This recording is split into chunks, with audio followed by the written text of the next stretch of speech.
Okay, hi again, year 12, and sorry to bombard you with so many videos, but it's sort of last minute crash course revision just before your second GCSE exam, so please bear with me. Now, this time I'm actually just going to run through the Word doc because the PowerPoint has got too many activities and so on in it, and it's just a little bit too cumbersome for this kind of high speed whistle stop tour through it, so please bear with me. This is about customer service and consumer protection. So how you look after your staff, which you should, or not your staff, your customers, which you should be pretty familiar with as it was the basis for our entire controlled assessment project, but also then consumer protection, how customers are protected by the law. So a lot of it's to do with the law. Okay, so first of all, what is customer service? All about meeting customers' needs and wants as fully as possible. Keep them happy. And you can think through here, then hopefully this will prompt you to think about when you have received good customer service and maybe bad customer service and what that looked like for you. And I'll leave that up to your own experience. I won't go on about that here. Right, 6 areas. This is the good stuff that we need to focus on in terms of preparing for your examination. Now you need to sort of remember these, these examples. I'm just zooming in a little bit here. Okay, sorry about all the scrolling about. But 6 areas that business wants to focus on would be the products themselves. Are they reliable? Are they safe? Do they do what they're supposed to do? The information, for example, ingredients in foods. We hear all these terrible stories about people getting, for example, walnuts in a salad and, terrible reactions to it and all sorts of medical complications. That's become increasingly common. So we need to make sure we have accurate information. Will a certain type of phone charger work with a certain type of phone? All that kind of stuff. After sales service. So if there is a problem, how does the business deal with it? Are they good at exchanging, maybe getting the product repaired, offering ongoing advice and support? Maybe you buy a technical product and you're not sure how to use it properly. Do they offer advice and support after you've made the purchase? Are the staff, the employees, are they helpful, friendly? Do they know what they're talking about? Can they communicate with you? The premises themselves, if there are physical premises, because of course it may be an online business, in which case this is not relevant. But particularly for, I guess cafes and restaurants are most affected by this, where we want cleanliness. We're eating in that environment and we want everything hopefully to be clean. Is it clean? Is it clearly laid out? Is it easy to get into and out of? Particularly nowadays, disability access is increasingly important and recognized as being essential. Good facilities like do you have Wi-Fi is increasingly, maybe unfortunately, a major selling point of places where people go to eat. Payment, convenience of, is it easy to pay? In other words, for example, I went to buy fast food with my family about a year and a half ago from a local fast food chain which will remain nameless, and I went to pay at the window drive-through arrangement, and they didn't take cards, they only took cash, which I thought was a great ruse for avoiding VAT and paying any tax whatsoever, but it wasn't exactly helpful, and I had to go and get money, cash. Maybe I should have had it, maybe it's all my fault, but they didn't take credit cards, they didn't take even debit cards, they didn't take anything except hard cash. Increasingly we expect more flexibility than that. Okay, so why bother with all this? Sorry, I'm just zooming out again. Why bother? Short-term benefits are it informs people of what they can expect, and it also attracts them to return, and it allows them to come back again. Sorry, not just to come back again, already covered that, but to ask or tell their friends through word of mouth essentially about how good your business is.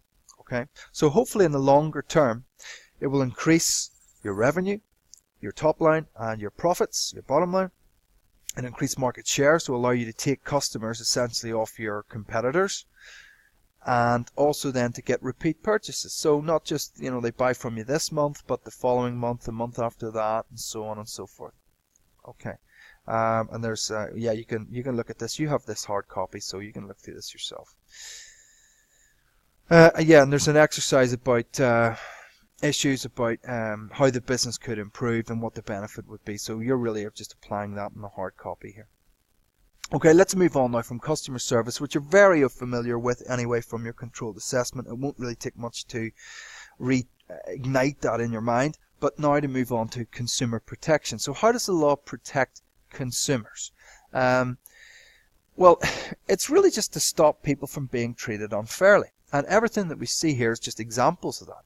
So, for example, the most obvious one is of merchantable quality or fitness for purpose. So, do they give you the right product information, and will they sort it out if something goes wrong?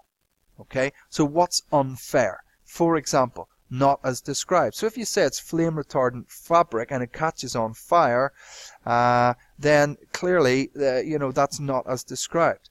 If it's faulty, if it doesn't do what it's supposed to do, if you buy a digital, well, let's say let's go say a digital camera, but everyone has that on your phone now. So if you buy a phone and you're told that you can use it for videoing high resolution images, then and you find that it's a very low megapixel rating, you're not that impressed, then that's not necessarily very impressive. If it's or if there's just a fault with it, say Wi-Fi doesn't work or something like that, then you're not going to be happy with that. Also abuse of personal data. So if, for example, you sign up to buy a product from PC World on credit terms, and then they promptly sell on your information to a marketing directory, which then passes your information to lots of their customers, and you end up getting lots of nuisance calls from people trying to sell you conservatories or building services, whatever. That is something which is frowned upon in the eyes of the law. Okay, so here's just a list of different things that happen. Okay, these are different laws. Now, you're not expected to remember either A, the name of the law. So, for example, labeling of food regulations. Oh, sorry, I've scrolled away from that. Don't know how that happened. Sorry about that. Oh, bear with me. Click on that. You're not expected to know what this is called, and you're not expected to know the dates. I just happen to put them in for point of information, but you don't need to know that. You just have to have a general understanding of how consumers are protected. So if something is not, if food, for example, is not labeled correctly, if it says gluten-free and it isn't, that's a bad thing. Okay? If you go to buy a litre of milk and there's only 500 millilitres in it, or 750, well, I would hope as Bangor Grammar School pupil you could identify that and you would know. But it may be that you're essentially being ripped off. It doesn't contain as much as they said. Often we complain about how little is in packets of crisps these days, or chocolate bars. But as long as it's not misleading information, that's within the law. So Weights and Measures Act covers all that. And no misleading info, no aggressive personal selling. That's more for people who are selling over the phone, cold calling, or calling door to door. That would tend to be more aggressive personal selling and essentially promising what they can't deliver. If you make aspirational promises about the quality of the performance of a vacuum cleaner, for example, and then it doesn't really work, then that could be an example of a breach of the Unfair Trading Regulations Act. Things which are unsafe, obviously things which are unsafe are bad, and legally we are protected against unscrupulous vendors of selling such things. Food and Drugs Act of 1984. So if there are lots of foodstuffs which are banned because they make young people go gaga when they're if they eat them, sorts of colorings and additives. Gaga is a little bit of a random phrase, but you know what I mean, that people have hyperactivity disorders and things like that. Sanitary food preparation. Obviously, we should be protected against unsanitary food preparation. Domino's Pizzas had a terrible bout of a real PR disaster after an employee somewhere in the Midwest in America recorded themselves, so unfortunately, picking their nose and rubbing it in the pizza. And this went viral on YouTube, and they were not only were they fired, but Domino's lost huge amounts of sales as a result of the bad publicity. So we're really uptight, obviously, about sanitary food preparation, and so we should be. The Consumer Protection Act says you shouldn't have any dangerous products, and if, for example, you bought a toaster and it was faulty and it burned your house down, then the manufacturer could be liable for damages for repairing or maybe rebuilding your house. So that's That's a pretty good way of keeping manufacturers in check.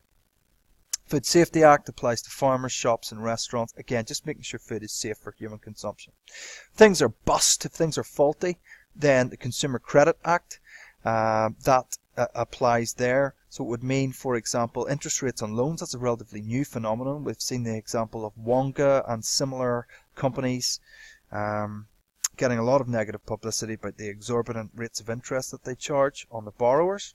And maybe even more importantly, a cancellation period, a cooling off period for people who have signed up for maybe a loan or a credit card or a store card, things like that, so that you can decide when you get away from the store that you've changed your mind, you have the right to cancel it. The Sale of Goods Act really covers most of the stuff that you would deal with as a consumer, right? Is it what it's supposed to be? Are the boots waterproof? Will the video camera take video footage as well? Or sorry, will the stills camera also shoot video? Is it of merchantable quality? In other words, does it do what is expected of it? And so the Sale of Goods Act kind of covers everything. You know, for most consumers, that's going to cover 90% of the issues that you'd have as a customer. What else? And then the last one's really personal data. So, Computer Misuse Act. Who can access personal data stored on computers, such as the Driver and Vehicle Licensing Authority, their database. You know, you can't just say, oh, I found out some guy in Coleraine has a BMW 3 Series and my friend Peter wants to buy one, so I'm going to give Peter the guy's phone number and he can phone him up and see if he wants to sell it. You know, that would be an abuse of that personal data. And then the Data Protection Act is a little bit more far-reaching. Secure storage of any customer data, no sharing of data with third parties without permission. So make sure you always tick the box. Whatever you sign up for, online surveys and whatnot, tick that box. Don't just give everyone your information. It'll be all over the place. You've got lots of examples here. You've got, I think, half a dozen different examples of, for example, underweight crisps I already complained about, data protection issues, somebody buying a replacement battery for a mobile phone and it sets fire to their house, leaky waterproof boots, customers go out and poison at a chip shop, and 4,000% APR on a Wonga loan. You've got lots of stuff. The last one I'll go to there is a BGS pupil goes to buy a second-hand car and they overpay for it. It should have been worth about £1,500 and they paid £4,000. Well, the unfortunate situation for that is caveat emptor, which means let the buyer beware. And that is actually true. That means basically if you're stupid enough to pay £4,000 for a car which is worth £1,500 on a sort of general market value, then the law can't protect you from yourself. And you're a bit silly and you should have done more to investigate that. Okay, that's going to do it, guys. That's a lot of information.